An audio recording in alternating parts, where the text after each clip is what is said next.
Federalist No. 6, concerning dangers from dissensions between the states, for the Independent Journal, Hamilton. To the people of the state of New York. The three last numbers of this paper have been dedicated to an enumeration of the dangers to which we should be exposed in a state of disunion from the arms and arts of foreign nations. I shall now proceed to delineate dangers of a different and, perhaps still more alarming kind, those which will in all probability flow from dissensions between the states themselves, and from domestic factions and convulsions. These have been already in some instances slightly anticipated, but they deserve a more particular and more full investigation. A man must be far gone in utopian speculations who can seriously doubt that, if these states should either be wholly disunited or only united in partial confederacies, the subdivisions into which they might be thrown would have frequent and violent contests with each other. To presume a want of motives for such contests as an argument against their existence would be to forget that men are ambitious, vindictive, and rapacious. To look for a continuation of harmony between a number of independent, unconnected sovereignties in the same neighborhood would be to disregard the uniform course of human events and to set at defiance the accumulated experience of ages. The causes of hostility among nations are innumerable.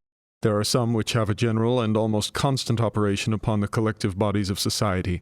Of this description are the love of power, or the desire of preeminence and dominion, the jealousy of power, or the desire of equality and safety. There are others which have a more circumscribed, though an equally operative influence within their spheres. Such are the rivalships and competitions of commerce between commercial nations, and there are others, not less numerous than either of the former, which take their origin entirely in private passions, in the attachments, enmities, interests, hopes, and fears of leading individuals in the communities of which they are members. Men of this class, whether the favorites of a king or of a people, have in too many instances abused the confidence they possessed, and assuming the pretext of some public motive, have not scrupled to sacrifice the national tranquillity to personal advantage or personal gratification. The celebrated Pericles, in compliance with the resentment of a prostitute at the expense of much of the blood and treasure of his countrymen, attacked, vanquished, and destroyed the city of the Samnians. The same man, stimulated by private pique against the Megarensians, another nation of Greece, or to avoid a prosecution with which he was threatened as an accomplice of a supposed theft of the statuary Phidias, or to get rid of the accusations prepared to be brought against him for dissipating the funds of the state in the purchase of popularity, or from a combination of all these causes, was the primitive author of that famous and fatal war, distinguished in the Grecian annals by the name of the Peloponnesian War, which, after various vicissitudes, intermissions, and renewals, terminated in the ruin of the Athenian commonwealth. The ambitious cardinal, who was prime minister to Henry VIII, permitting his vanity to aspire to the triple crown, entertained hopes of succeeding in the acquisition of that splendid prize by the influence of the Emperor Charles V. To secure the favor and interest of this enterprising and powerful monarch, he precipitated England into a war with France, contrary to the plainest dictates of policy, and at the hazard of the safety and independence, as well of the kingdom over which he presided by his counsels, as of Europe in general. For if there ever was a sovereign who bid fair to realize the project of universal monarchy, it was the Emperor Charles V, of whose intrigues Wolsey was at once the instrument and the dupe. The influence which the bigotry of one female, the petulance of another, and the cabals of a third had in the contemporary policy, ferments, and pacifications of a considerable part of Europe are topics that have been too often descanted upon not to be generally known. To multiply examples of the agency of personal considerations in the production of great national events, either foreign or domestic, according to their direction, would be an unnecessary waste of time. Those who have but a superficial acquaintance with the sources from which they are to be drawn will themselves recollect a variety of instances, and those who have a tolerable knowledge of human nature will not stand in need of such lights to form their opinion either of the reality or extent of that agency. Perhaps, however, a reference tending to illustrate the general principle may with propriety be made to a case which has lately happened among ourselves. If Shays had not been a desperate debtor, it is much doubted whether Massachusetts would have been plunged into a civil war. But notwithstanding the concurring testimony of experience in this particular, there are still to be found visionary or designing men who stand ready to advocate the paradox of perpetual peace between the states, though dismembered and alienated from each other. The genius of republics, say they, is pacific. The spirit of commerce has a tendency to soften the manners of men, and to extinguish those inflammable humors which have so often kindled into wars. Commercial republics like ours will never be disposed to waste themselves in ruinous contentions with each other. They will be governed by mutual interest and will cultivate a spirit of mutual amity and concord. Is it not, we may ask these projectors in politics, the true interest of all nations to cultivate the same benevolent and philosophic spirit? If this be their true interest, have they in fact pursued it? Has it not, on the contrary, invariably been found that momentary passions and immediate interest have a more active and imperious control over human conduct than general or remote considerations of policy, utility, or justice? Have republics in practice been less addicted to war than monarchies? Are not the former administered by men as well as the latter?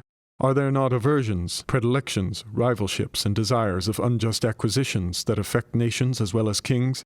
Are not popular assemblies frequently subject to the impulses of rage, resentment, jealousy, avarice, and other irregular and violent propensities?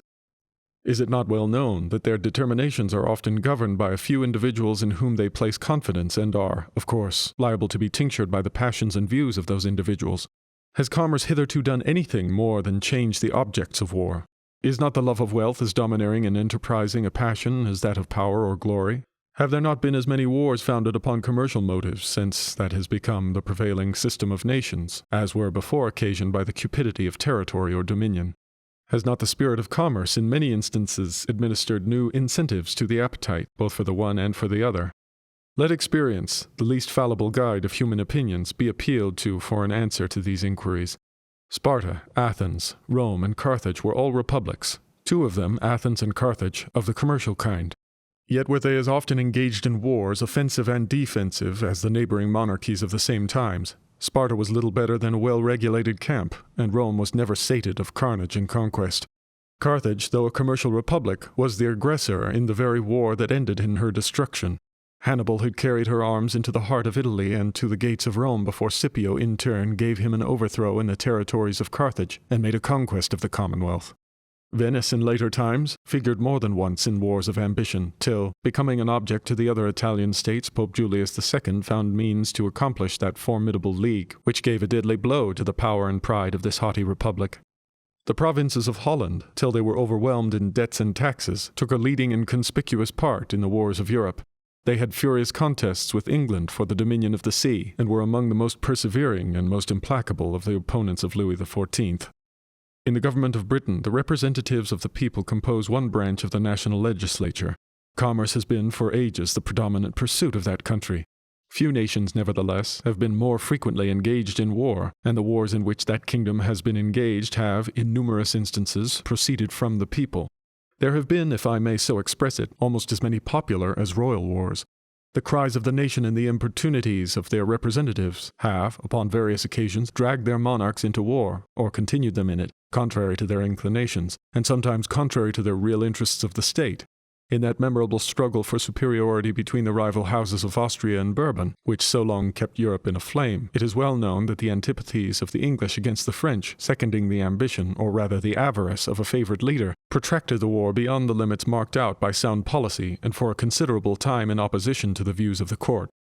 The wars of these two last-mentioned nations have in great measure grown out of commercial considerations, the desire of supplanting and the fear of being supplanted, either in particular branches of traffic or in the general advantages of trade and navigation.